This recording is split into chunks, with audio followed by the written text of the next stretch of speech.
Welcome to Finance Friends with Fabian, where we give our listeners an opportunity to be a part of our conversation with financial services industry leaders. Hear their stories, the challenges they've overcome, and the invaluable advice they have for anyone interested in the financial world. Keep up to date with us by following Finance Friends Podcast on Instagram and TikTok. And welcome to our listeners, Finance Friends with Fabian. Another episode here, and we have the wonderful Kieran Berry from RiverX. Welcome, Kieran, CEO of RiverX, founding partner, one of Australia's fastest growing investment advisory firms. How are you today? Yeah, good, thank you, mate. Thanks for having me. Well, it's good to have you fly down from Sydney to catch up. So tell us a little bit about you, Kieran. Who are you and what do you do? Yeah, well, thanks for the intro. As Fabian said, my name's Kieran. I'm the CEO and Managing Director of RiverX.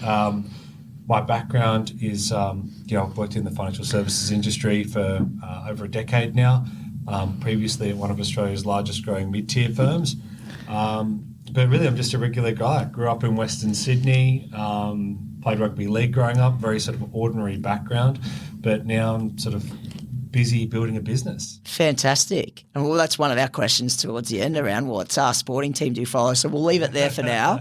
But so what do you do? Obviously, you're a managing director of the firm, but you're also an investment advisor. Is that correct? You still manage your own clients? Yeah, that's right. Yeah. So, I transitioned out of a large firm a while ago. I maintain my own clients, and I'm also responsible for the day-to-day running of the business as well. So it's a pretty full-on job. Recruitment, budgeting, regulatory compliance. I'm looking over quite a few different things, but I'm really lucky that I've got a wonderful team around me as well. And that's helping me build and scale quite quickly. Fantastic. That's great. And maybe let's just touch on the investment advisory piece. So I'd imagine that's where you started. And how did you get to become an investment advisor? Mm-hmm. And then we'll talk more around RiverX and being the CEO of the business and the day-to-day running of the organisation. Okay. So I had a bit of a different way into the industry. So most people you speak to who are financial advisors, they sort of went to a private school. They then got the tertiary education degree, and then ultimately started off in admin, and then basically made their way into advice, whether it be from a DA position or something different, or an analyst position, and then they became an investment advisor later in their career. I was really different. When I left high school, whilst I was studying, I worked at a place called the Rivkin Report, where I was actually selling a stock market newsletter. I then worked at a boutique very briefly, and then at the age of 23, I approached CEO at what is now Shaw and Partners for a role, and they basically gave me a desk and a phone and said, start dialing. So I built my client book from zero. Yeah. And then, over the years, I've sort of scaled that up to a more significant client book. And then that was what gave me the assets and I guess the financial capability to bootstrap and fund my own business. Fantastic. And as a 23-year-old saying, here's a list of people, give them a call, or build a list of people and call them. That's, I don't know how many 23-year-olds would be open to do that today, but I'd be keen to hear a bit more about that and what did that involve? Yeah, so I was quite lucky in the sense that I had worked at a business that involved calling clients and getting them signed up for things before. Yeah. I knew that I wanted to transition out of the newsletter sort of end of the market and into advice because it was a more scalable offering. Yeah. I knew the deficiencies that were within the prior role, as in I knew what clients liked and I knew what they didn't particularly like about stock picking, and I knew the natural progression was to become an advisor and actually manage wealth and look after clients. So I had a level of clarity early on in my life about sort of how an advice business should work in my mind. Yeah. So that's what gave me the confidence to pick up the phone and start winning clients. And it wasn't just as simple as like picking up the phone book back then. Yeah. I was lucky enough to walk into a firm where they had a bunch of inactive old accounts. Yeah. And my strategy was to call a lot of those inactive accounts and convert them into active accounts and reinvigorate the client book. Fantastic. And at what point in your time in your life did you realise that you wanted to become an investment advisor and also then maybe start your own business and create a larger financial services business? So it was interesting. When I left high school, I actually did my Cert 3 and 4 in personal training. I thought I was going to get into the fitness industry. I then realized that that line of work back then didn't really have the type of revenue that I wanted or the type of work life I wanted to have. Yeah. I then went and saw a recruiter, and interestingly, they gave me a go in recruitment. And ultimately, they found that wasn't for me. And then I sort of took to finance. There was a role at the report business I mentioned. I then got in the door. That was my foot in the door. And then after that, the GFC actually happened. So I had a really good period of signing a lot of clients around that 06, 07 time. 08, GFC hit. Yeah. And I actually tested the waters outside of finance very briefly.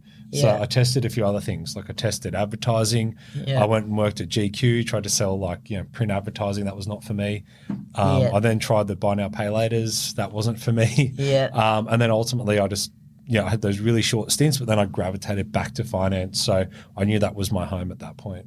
Fantastic. That's great. And if you can look back now, is there an individual or a couple of individuals that have influenced your career and how you've got to where you are today? Can you share a little bit of insight about that person, if there is someone that comes to mind? I wouldn't say there's one person in particular, but I've had the privilege of working with some very good executives over my career, or people who have been advisors and have gone on to become really good executives elsewhere. And I still keep in touch with some of those people to this day. And I take a lot of good things away about my interactions with them, but I'm kind of on the opposite, where I've also worked with some other executives where I know what I don't want to bring to the firm. And knowing what I don't want is actually quite helpful for me, perhaps even more helpful than knowing what I actually want, because then I could curtail my career and my offering to my sort of investors and now advisors to create a completely differentiated offering. Yeah. And when you talk about what you don't want, what you definitely know you want, well, you know what you don't want, but you also what you're looking for. So if you're a young advisor or a young finance student, or a DA, which means dealer's assistant, and you want to become an advisor, what advice would you give to those people? Like, what are some a bit of advice or critical skills you need to be successful in that role? Well, I think that being able to analyze good investments is one part of it. That's an important part of it. But I think the most important part of it is being able to develop client relationships and relationships to help you build your business and client book. If I was a young guy coming into the industry now, I would suggest that you look to work with a firm that's going to nurture your growth and provide you with opportunities to grow.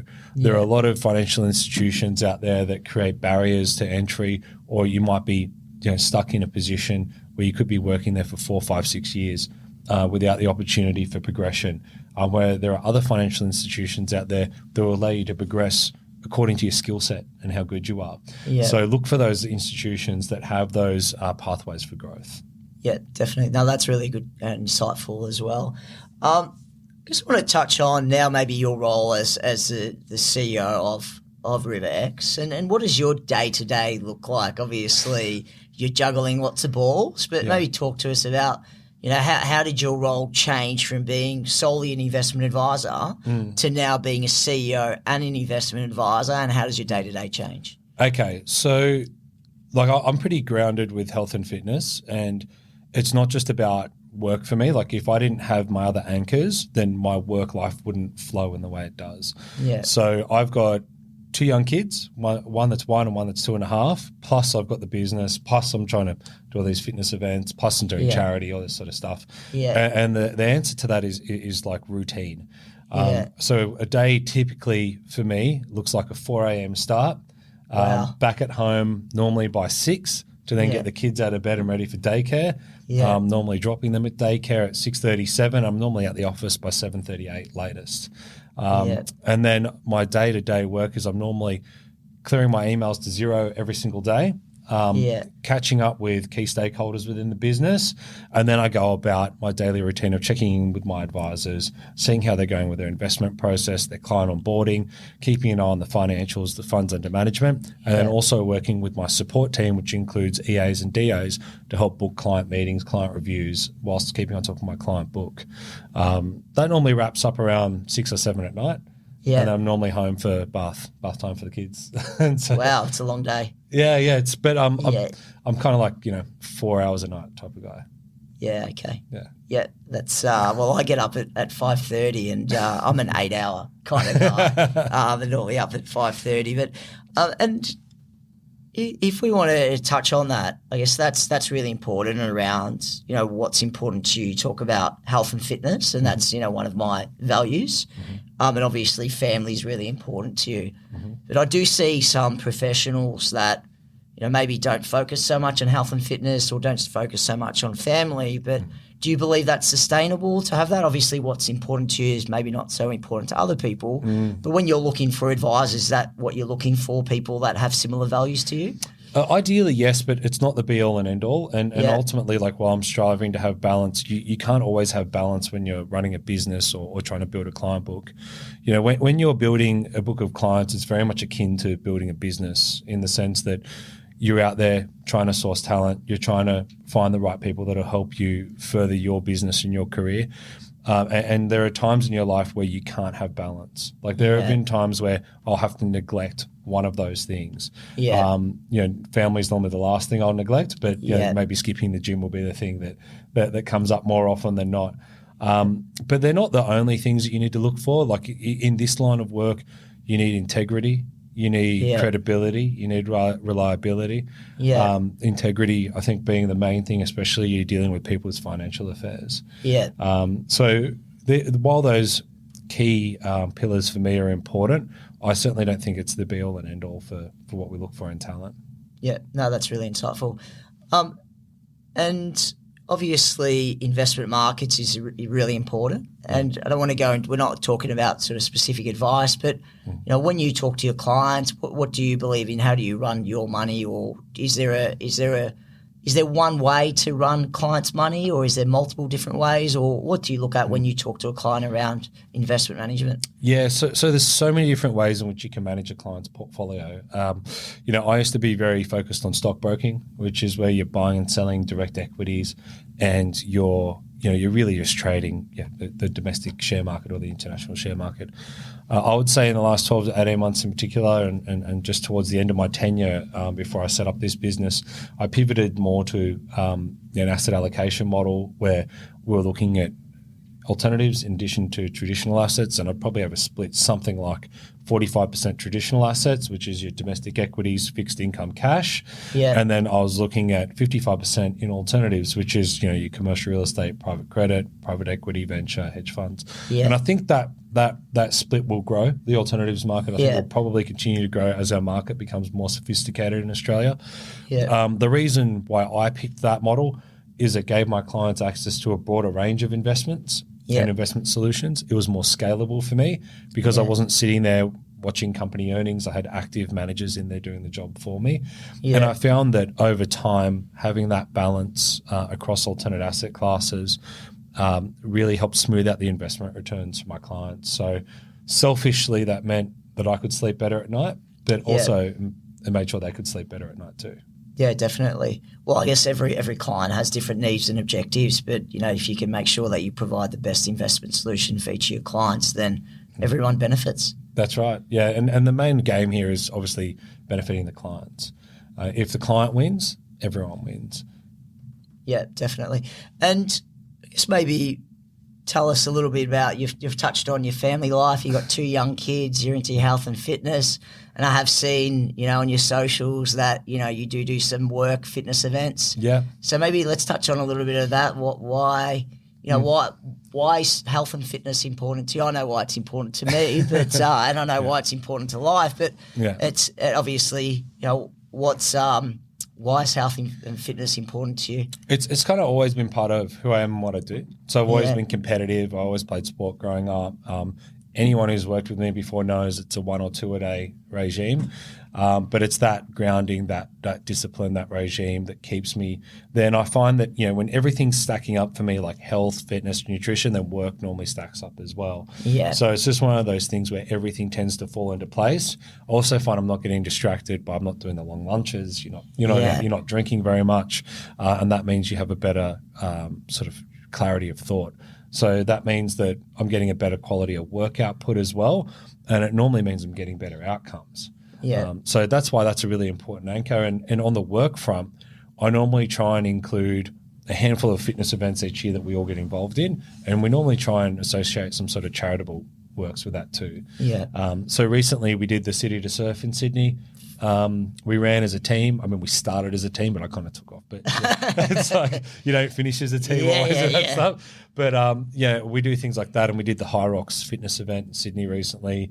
I think it's really good for camaraderie in amongst your team, and it's just something good to get the team out of the office together as well. Yeah, that positivity as well, mindset, clear the mind, work hard. No, that's fantastic.